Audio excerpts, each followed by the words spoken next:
Hi everyone, income tax return filing season వచ్చేసింది. Financial year 25-26 సంబంధించిన IT return filing already start అయిపోయింది. Income tax portal వాళ్ళు already ITR 1 and ITR 4 ని available చేశారు. So ఎవరైనా ITR 1, 4 file చేసుకోవాలంటే మనం ఇన్కమ్ ట్యాక్స్ రిటర్న్ ని ఫైల్ చేసుకోవచ్చు.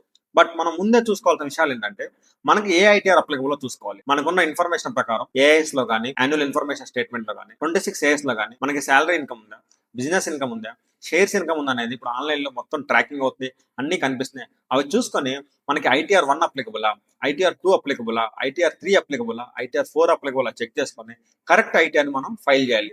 ఒక ఇండివిజువల్ కి 4 ఐటీఆర్లు ఉంటాయి. ఏదో ఒకటి మాత్రమే ఫైల్ చేయాలి. 1 కానీ, 2 కానీ, 3 కానీ, 4 కానీ. మనకున్న ఇన్కమ్స్ ఏమిటి, సో దాని ప్రకారం కరెక్ట్ ఐటీఆర్ని చూస్ చేసుకొని మనం ఫైలింగ్ చేయాలి. సో మీ ఇన్కమ్ ట్యాక్స్ ఫైల్ చేసుకోవాలి. మీకు ఏమైనా సజెషన్లు కావాలన్నా, ఏమైనా డౌట్స్ హెల్ప్ కావాలన్నా మీరు మమ్మల్ని ఫ్రీగా అప్రోచ్ అవ్వచ్చు.